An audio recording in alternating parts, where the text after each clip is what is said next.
All right. So I'm here with my good friend Sam to talk Hello, about some hello. scales. How's it going, Hell man? yeah. Yeah, going real well. Isolated up here, plenty of time to practice. Yeah. Yeah. So we're all in lockdown at the moment. Um, I wanted to talk about scales a bit. Sam is a really good guitar player. Yeah, he knows his theory and scales quite well. So I thought it'd be interesting to talk about Yeah. this stuff. I've been getting a lot of ads on Facebook lately saying things like do not learn the caged system or Yeah, yeah. stuff like Notice a lot that. of those posts. Yeah. It's a lot Yeah, of marketing, I think, with them. They're just trying to say, hey, this thing that everyone else is learning, like don't learn it, as a way to be like, you'll be better than other people if you don't learn it or something like that. I know it's the marketing of those things that what shits me the most. Like, yeah, yeah, because I think it's good to sort of say like, hey, don't get stuck in a pattern or whatnot. Because it's easy for people to say like, they learned that classic pentatonic pattern, and that's all they've played for like a decade. It's because you just get stuck with it. yeah, You keep playing the same licks with it. yeah. And I can understand when people say that. I get where they're coming from, but you know, I just say to that, well, if you're stuck in one pattern, learn another.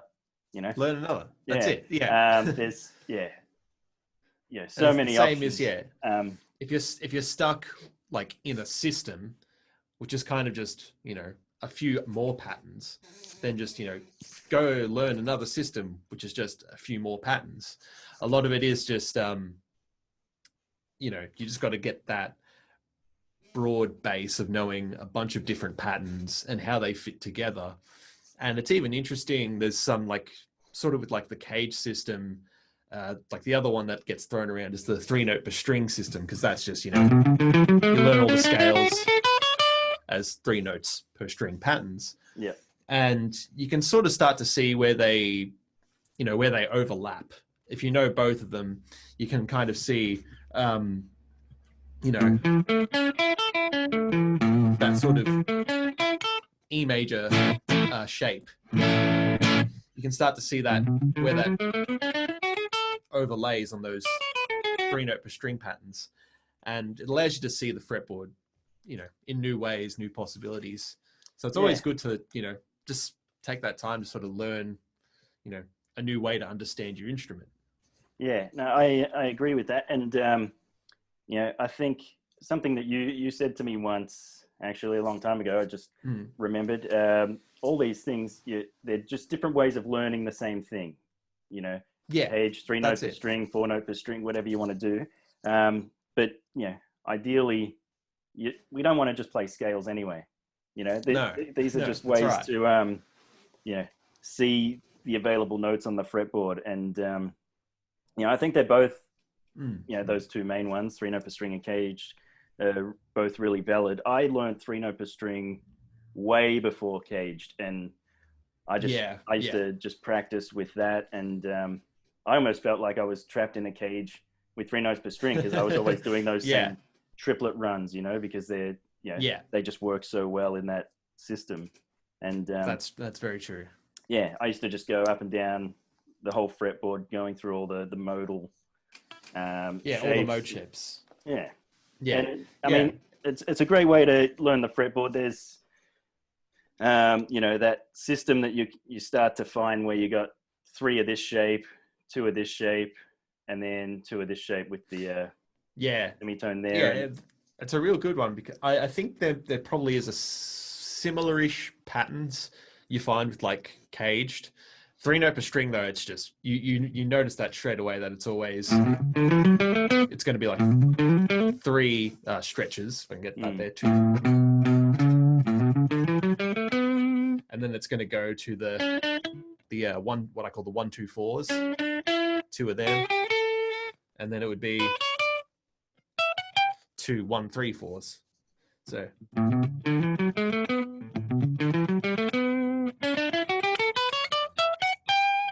And you'll start to see that. Yeah, that's what I really liked about 3-note per string is you can see those shorter patterns. And maybe if you get, you get up to here and you're playing a 1-3-4 and there's another 1-3-4 above it, you can just build it from there. You don't actually have to really remember the pattern too much.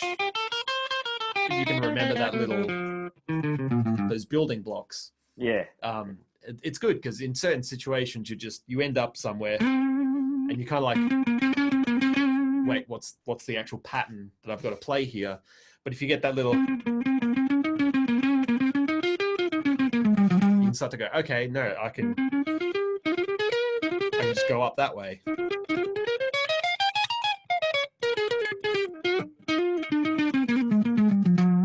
And what you're it's really saying handy. there, I actually think that is one of the kind of downfalls of 3 notes per string. As I said, like I was playing it a lot before I looked at caged or any other system. And what you said, if you know one shape and you know what the next string is going to be, and then you've got the patterns, but then you can get into the habit of just ripping through these patterns without thinking about chord tones or the chord shapes that are around it. So that's very true. With caged, I like that you're very aware of what chord you're playing over, or hang on. Sorry, is my camera just frozen? Yeah. What?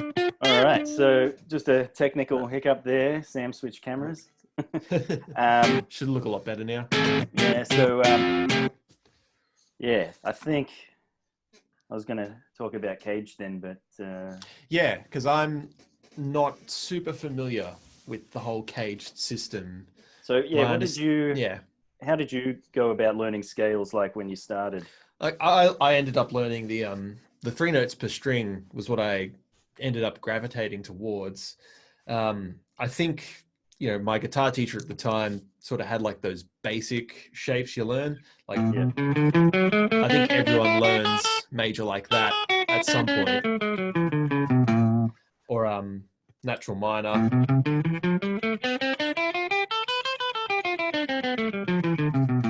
And like a few of the pentatonic shapes, of course. But when it came time to sort of go, okay, let's learn, one shape that you can merge into another shape, into another shape, into another shape, 3 notes per string was just what naturally came about. It was just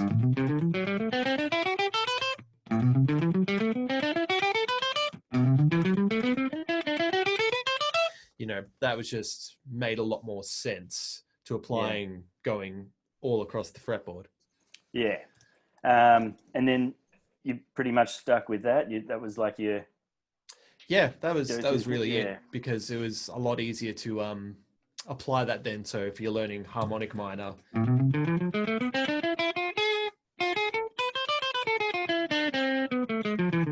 it was like just learn the 3 note per string patterns of that and all the modes of that, and melodic minor, or even stuff like harmonic major or double harmonic major, stuff like that. You can just learn the 3 note per string patterns. But I've sort of developed my own little thing where instead of doing 3 note per string strictly, it's just a way you can sort of stay in the same position, because that was always the drawback of 3 note per string is once you get up here, you've got to do a little position shift. Yeah. But if you wanted to like really do a lot of intervallic jumps but stay in the one spot, you couldn't really go. Yeah. There's a big string skip. Yeah. So instead of being able, you could just go. I'm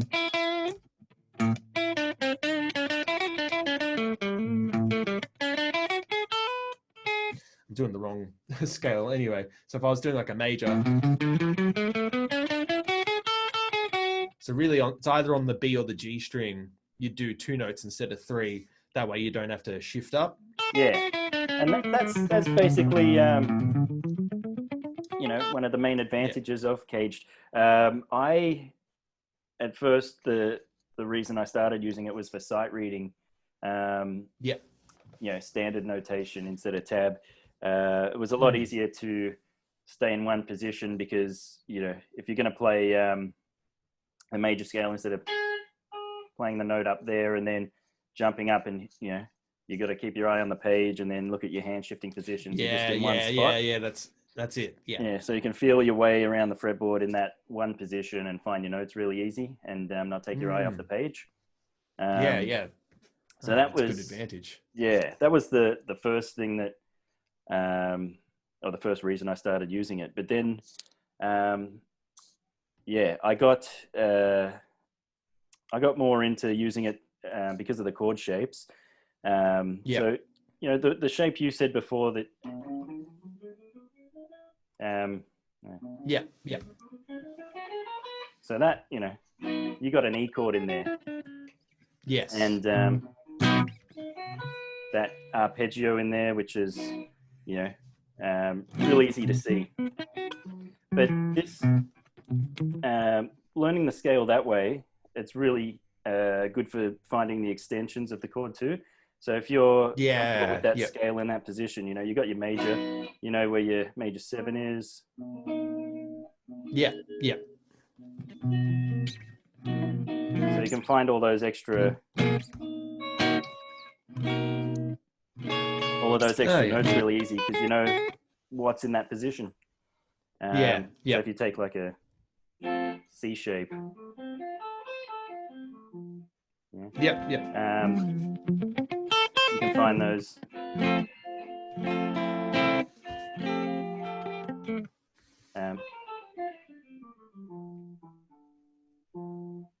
You can find all those extra you can start notes seeing. So it kind of more emphasizes like the chord tones in that sense, because you start, you know, if you're looking at a C shape, so you'd obviously, I think it would tell you that 1 3 5 1 3.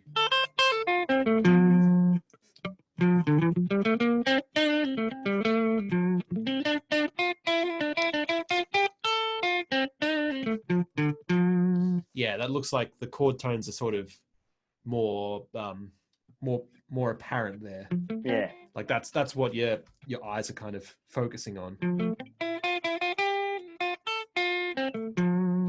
And the another reason why I like caged, what I've found through teaching makes it easy to learn. You know, the pentatonic shapes. You know, most of us learn them first. Just the easy boxes. So what's a caged scale is a pentatonic shape plus 2 notes, you know? Yeah. You throw in a tritone. Pentatonics don't have a tritone in them. They're very, you know,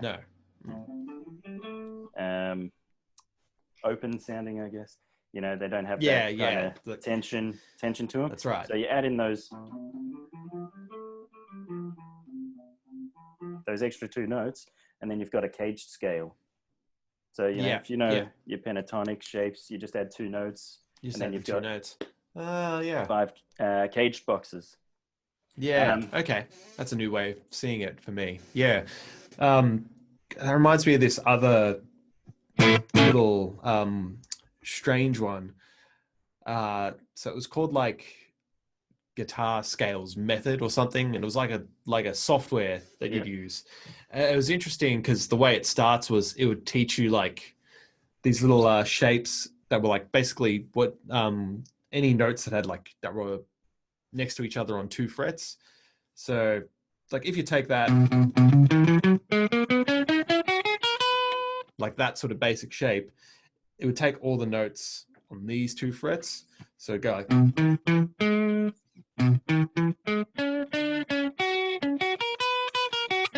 something like that. It was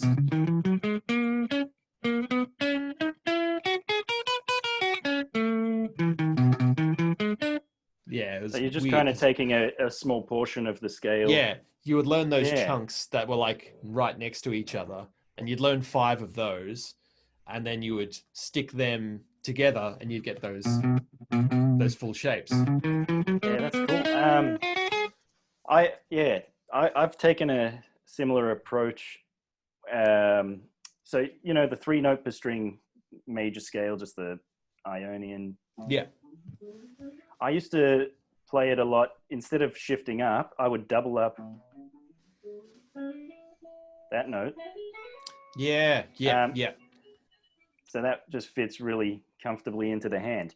But then I started, so I noticed there was this, I kind of think of it as a tunnel. So between, you know, the second and third notes, you've got, you know, straight across there,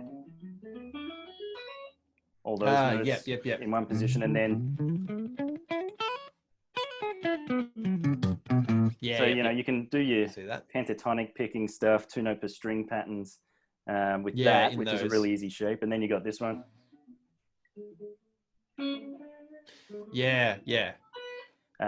So yeah, these kind of things were cool. You get sort of a slightly different sound by omitting certain notes.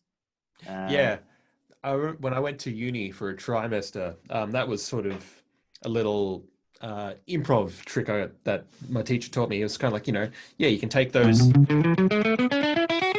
pattern like that instead, and then say maybe you're not going to play the notes on this part of the pattern.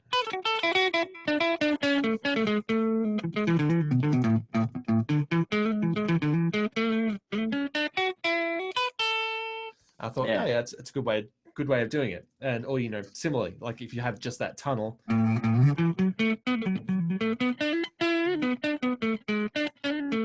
of course, you know, mix and match, of course. Otherwise, you know, it gets a bit stale. But that's cool. Yeah, so that's kind of the same idea. And yeah, no one really talks about that, but it's a cool little thing to do. And it feels a lot for your picking hand like you're playing pentatonics, but you've got different sound there. And you're still ingraining that shape into your muscle memory. Like a good one of that is take out the middle note.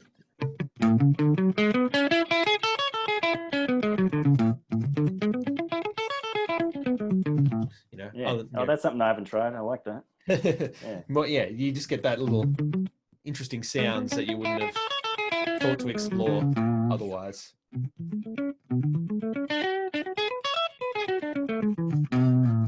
But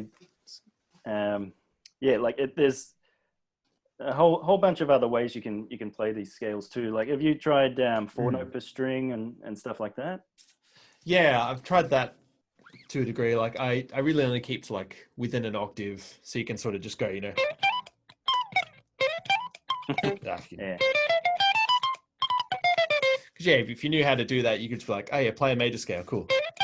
And you're done. Well, that's like Rusty Cooley has some stuff like that in some of his old Chops from Hell videos.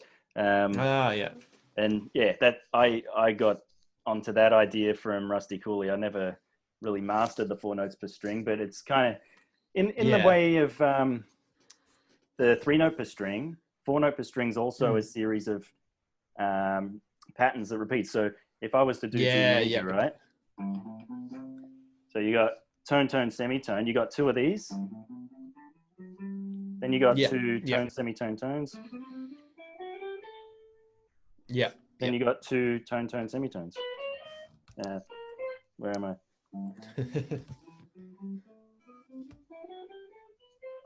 Sorry. Semitone, tone, tone.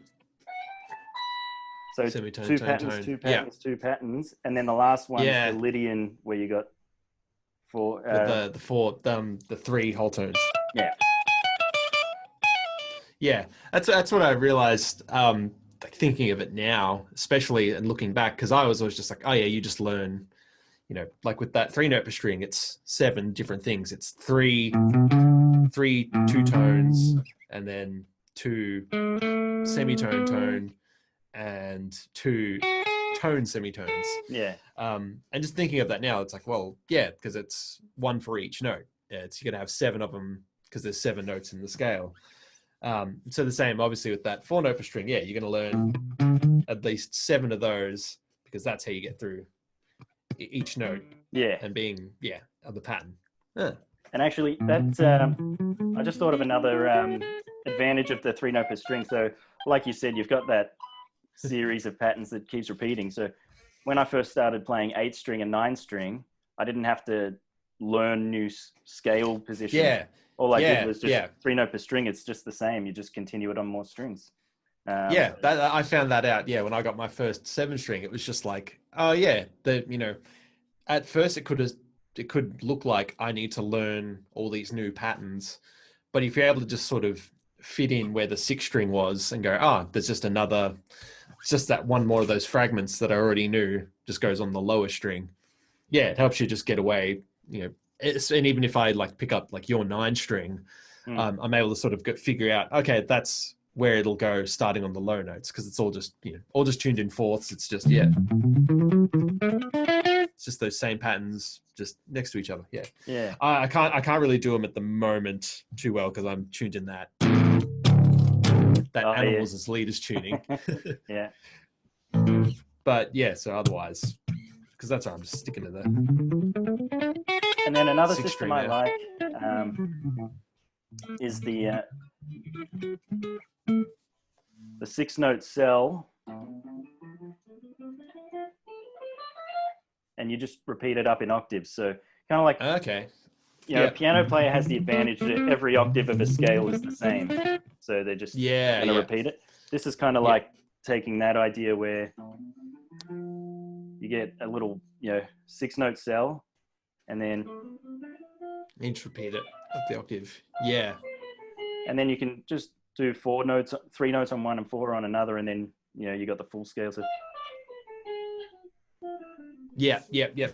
That's another method that I've tried in the past. Yeah, something that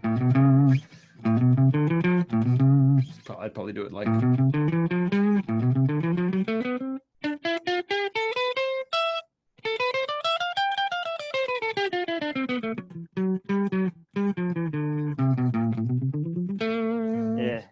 That's another way of doing it. I like that. Because that way you can get that.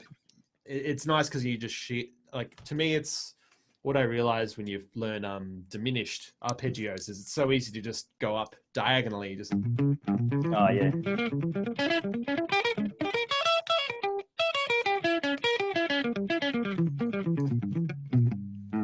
Yeah. Like I sort of do that with the diminished scales, so the whole half or the half whole, which is what I really like to do. It's always like,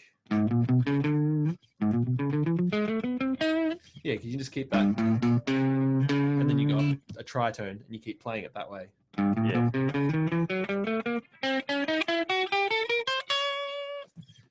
Nice little symmetrical stuff like that, and it's the same thing with doing that 3/7 sort of.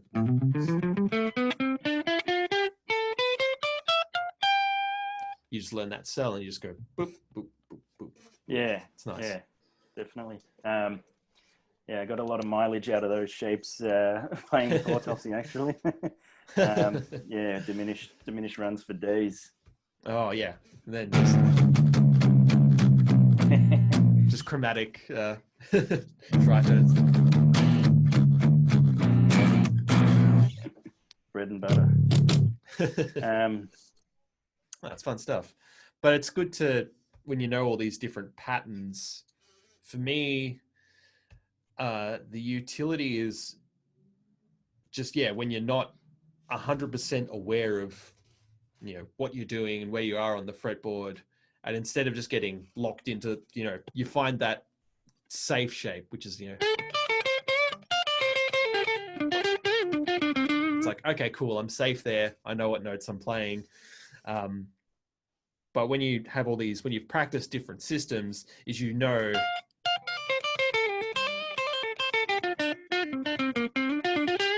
that there's notes, around that shape you're playing.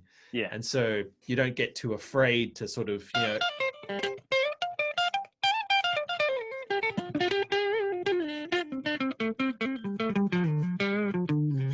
you don't get afraid to break out of the box and try and move to other things, because that's something I noticed is if I'm not super comfortable with a scale shape, or maybe I've been like, I'm in this Phrygian scale shape, and I'm more sort of focused on this, what would be a natural minor.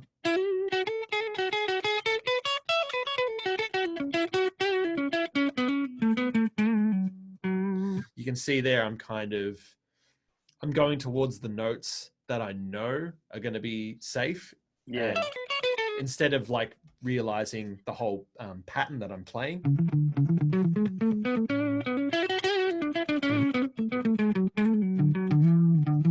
I think that's actually an important point too.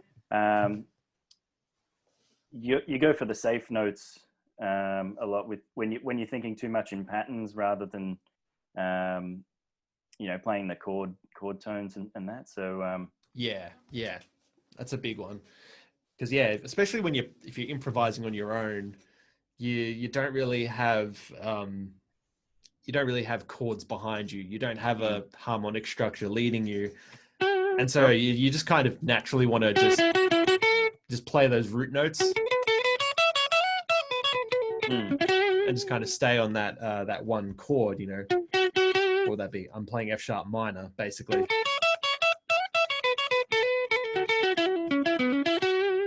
But then if you're trying to do something a bit more, you can try to like imply harmonies with your improv, and that I find can be a bit tricky if you don't know how it's meant to sound like. Yeah. So it's important to do that too. So if I go down here, I'll go up here now. And then if I wanted to go to the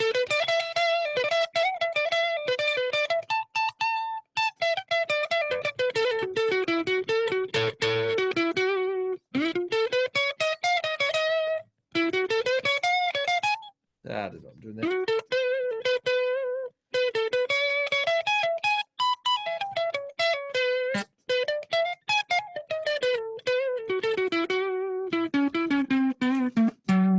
So in there, I was trying to sort of do a 12-bar blues. Didn't do it too well, but obviously you can hear that's the one chord. Now I'm trying to do the 4 chord. And then you're back to the 1.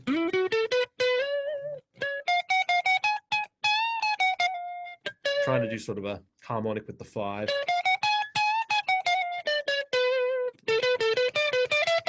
Back to the 4 and back to the 1. Yeah, and it's really important doing that sort of practice. Yeah, that's very good practice to do. But I find, if I'm doing that, I stop thinking of the scale shape that I'm in. It starts to become these little fragments that I'm piecing together. You're thinking of like chord shapes that you're kind of basing that around, or yeah. I'm basically trying to look for the 1 and little extensions to that. Then look for the 4 chord, and then back to the 1. And that's why I moved up here when I'm playing that 5.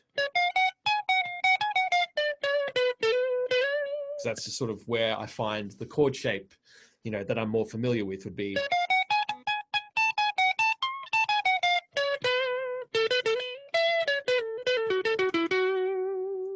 So there's you start seeing like little, just what you fall back onto. Just those where you're like, okay, I like this little shape. I can go from this little shape to this little shape. Yeah. And that's why it's very good to sit down and go, well, I'm going to practice doing that, but maybe over here on a different area of the fretboard. And so even if you're seeing like similar shapes, sort of knowing where they, it's like if you learn the pentatonic, you learn how to do an A minor pentatonic. Instantly, you can do that an octave up. You can see, and sometimes it can be like, okay, I want to go from down here all the way up here. But of course, it's very jarring to sort of hear that. Like, it can be cool, but it is very it wasn't smooth getting up there. I was clearly going for it. Yeah, you definitely want to.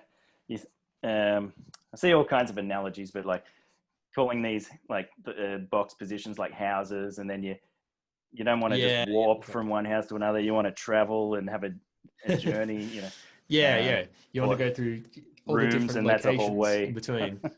Yeah. I like that one. No, I've seen lots of ways of talking about that. But yeah, like what you're saying, that's basically my whole argument for caged. You're thinking of the chords in whatever area. So you've got C, A, G, E, D chord shapes. Any part of the neck, you're going to be really close to one of those, and you can use that as a visual aid for the chord tones you want to play. And it's kind of the opposite of what I used to do when I was first getting into 3-note per string. I just discovered Michelangelo, Badio, Rusty Cooley, guitarists like that, and I just wanted to rip up and down scales as fast as I could. And, I got into the mindless shred thing for a while, where I would just chuck on a backing track, so E minor most of the time. Of course. The guitarist's choice scale. But I'd just run up and down those 3-note per string patterns and play licks, but I wasn't addressing the chord changes at all. I was just thinking E minor. I wasn't thinking of that's right.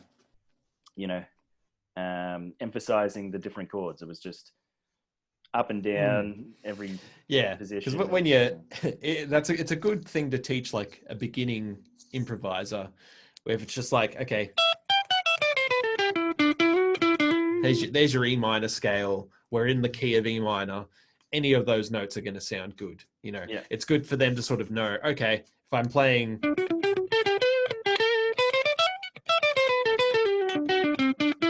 if I play any of those notes, they're not really going to sound wrong too much. Yeah. There are some definitely a good way to start, just learning. It opens up a lot more options for a beginner. Because I know that there are some teachers who will, like, when they teach improv, like from the beginning, they'll try and be like emphasize chord tones or very strict with it. And that can kill a lot of the fun with improv. Like sometimes you do want to like just sort of shred a bit mindlessly just to have a bit of fun with it, but you don't want to get it to where that's all you can do with it. Exactly. I mean, there's nothing more fun than just shredding the shit out of a guitar. But, it is. Yeah, you don't want it to be the only thing you do. That's right. And I've forgotten my point now.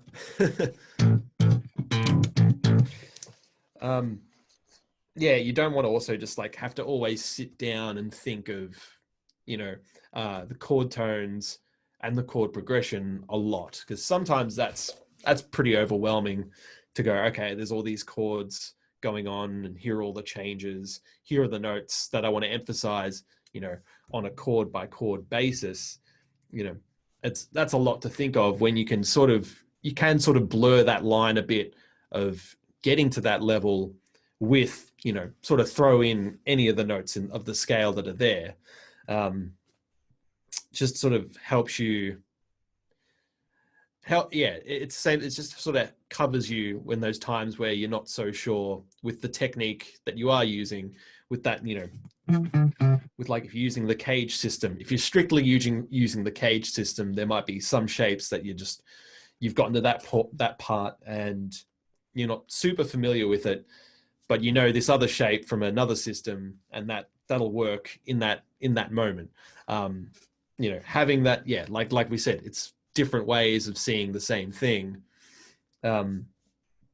Just when you really need it to be able to bust out and go, okay, I don't need I'm stuck in this shape. Wait, I know another shape.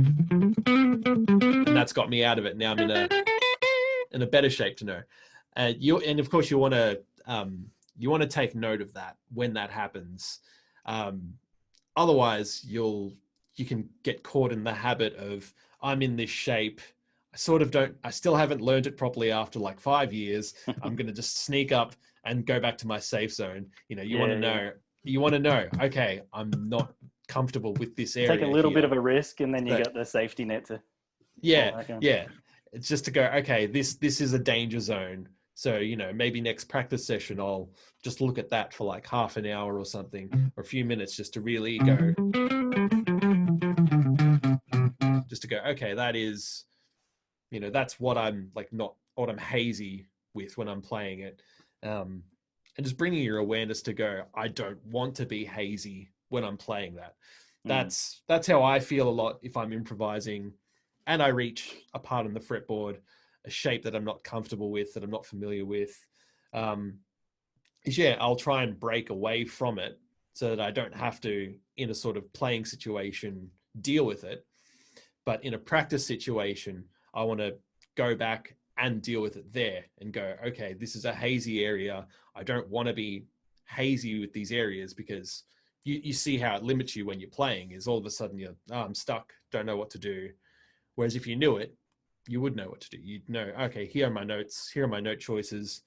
And even after knowing it, you still feel like it's just a shape you don't enjoy playing, or you don't find the licks you want to play work well with it, then find your ways to break out of it.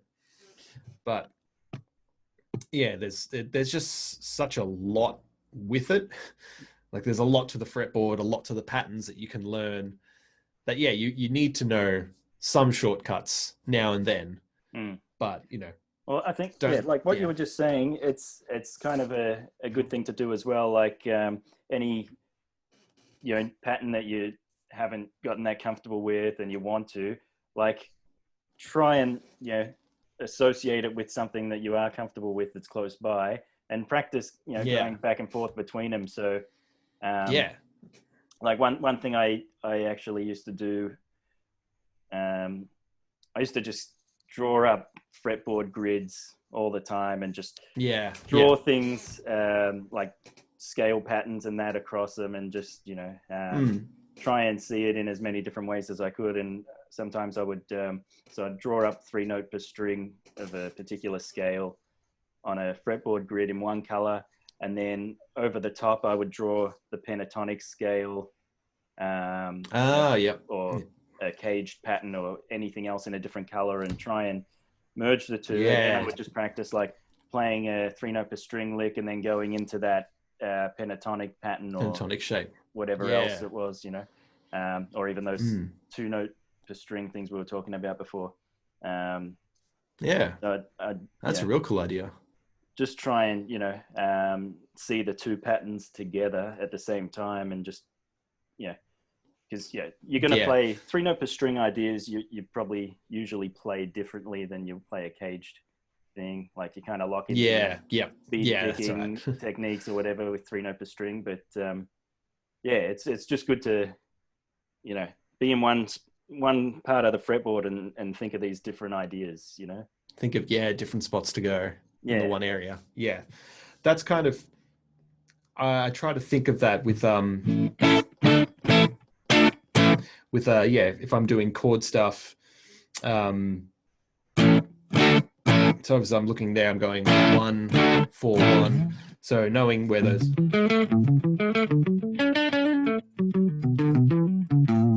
sort of knowing,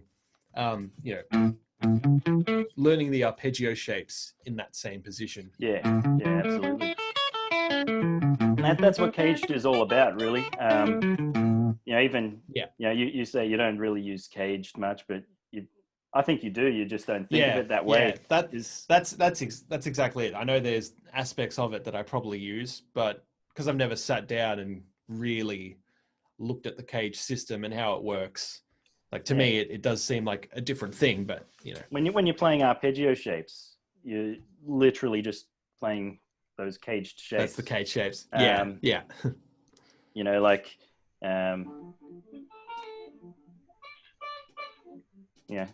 You got a minor chord there. The A minor cage shape, and you're going to play an arpeggio. It's literally that shape. It's a caged shape.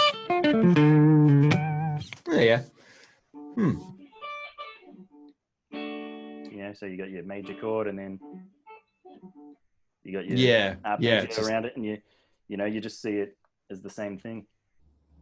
Okay. Yeah. I think that's just how I it just feels different in my head, I guess, because that to me is just like implying a like implying a scale, record like where you are. Yeah, but see, you were thinking of that in 3 notes per string, right? So, yeah. So you wouldn't be playing that note. You'd be playing it here if you're trying to play those notes in 3 note per string. You know, like we said before, you'd be shifting up to the higher position. So when you're doing these arpeggios and you're staying in one spot, it's really a caged. That's how it is. Yeah.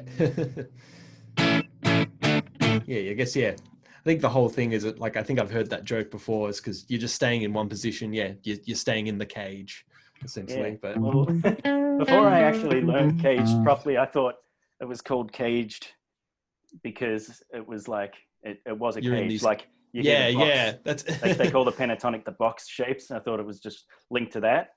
And then when I actually looked into it and saw, it's actually a C chord, A chord. I'm like, oh no shit.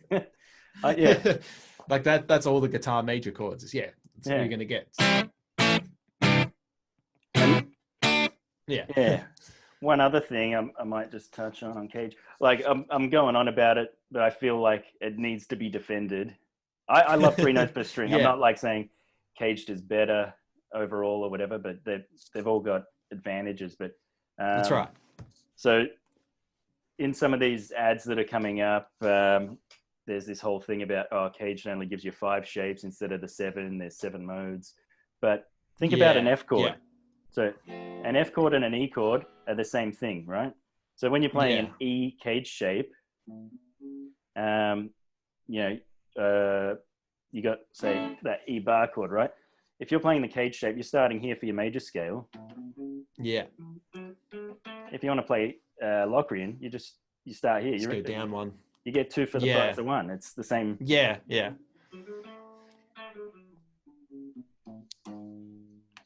So that's where it is. 5 shapes that represent 7 modes. That's what I'm just remembering that little system where it was like you learn the whatever with the 2 fret chunks. That obviously that major one, it actually starts on the 7, the note below it.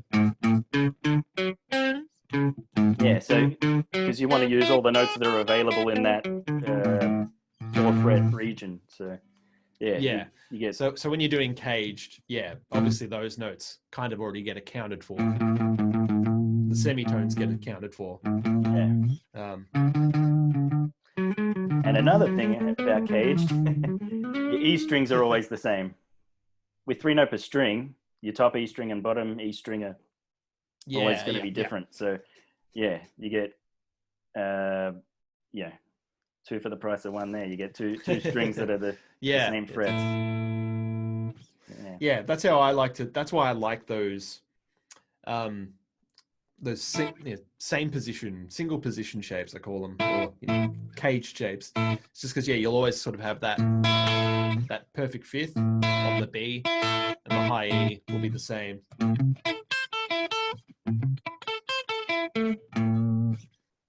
So just it keeps everything kind of neat and tidy on the top register as well as on the bottom. That's what I find. Because it's just nice. It is nice if you've got this root note here.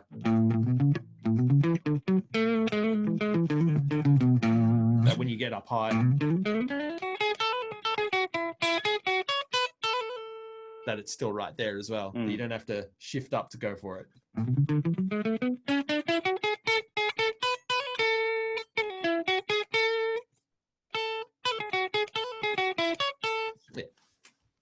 Yeah, awesome. Well, I think we'll probably leave that there because I could keep going, but most people probably don't find scales as fascinating as we do. But probably not. That was awesome, man. Thank you. That was a good one. No worries, man.